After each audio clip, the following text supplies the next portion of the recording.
Hey, it's the Midnight Raven, and today we're doing day 15 of the 31 Days of Negativity Challenge. If you're new to my channel, welcome. I am the Midnight Raven.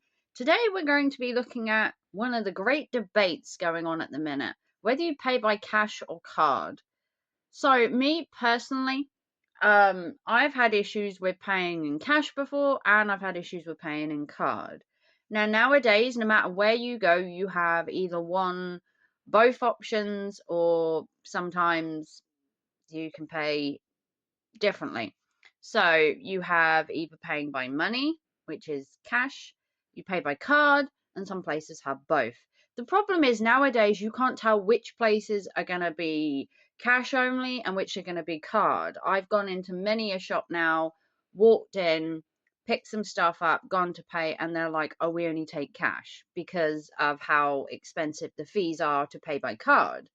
Other places you go into are card only. They don't take cash at all.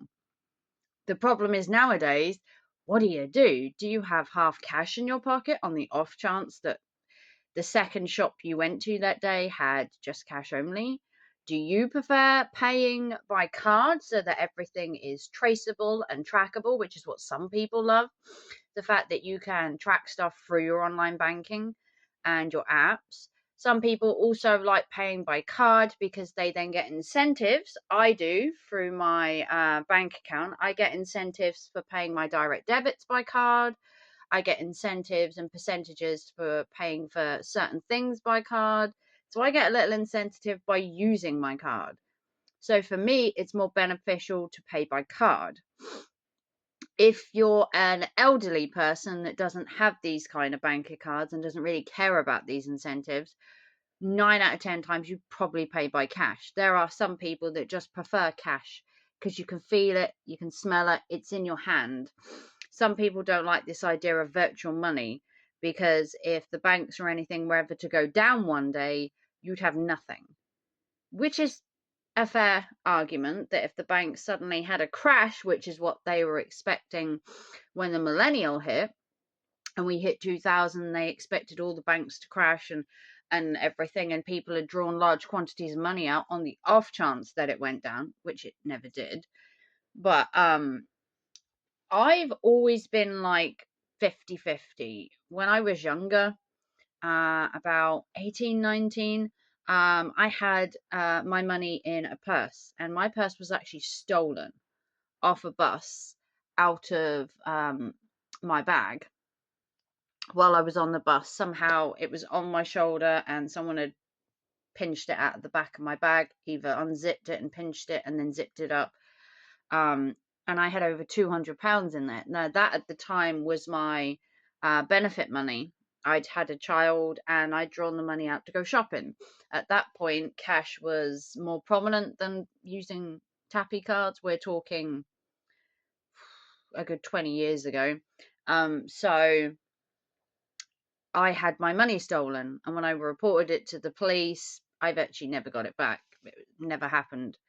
Had I have paid by card and gone round and done stuff, yes, they would have nicked my wallet, but I could have cancelled my card. Possibly I would have secured some of my money that was in my bank, maybe not all of it, depending on how quick they used it.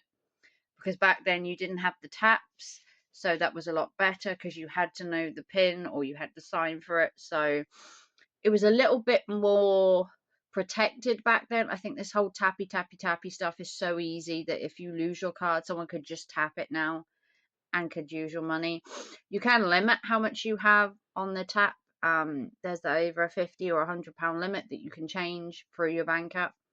So if you only want it so you can tap 50, and then if your bank card was stolen and they tried to tap more than 50, hopefully it would decline it and they'd have to know your PIN. Me, I'm in like two minds. Recently, my bank account was hacked. I had all my money stolen. And the one thing I didn't have was any cash.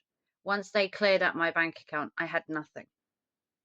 I had nothing at all. I had like, I think it was a £5 in my purse to my name in cash. Everything else had gone at my bank account, just gone. Now, had I have had some cash at home, it would have been better. Yes, it would have been good that my bank had been hacked, but I would have had cash. But then since being robbed, I've always been skeptical of having cash on me. So I'm like devil's advocate 50-50 on whether cash or card is better. Had I have had cash when my bank was hacked, I would have been fine. When my cash was nicked, you know, I kind of could stop my bank card, but my bank didn't have any cash in it because I'd drawn it to use. So it's kind of like devil's advocate. You damned if you do and you damned if you don't. Some places allow cash, some allow cards, some allow both. Let me know down below what you prefer.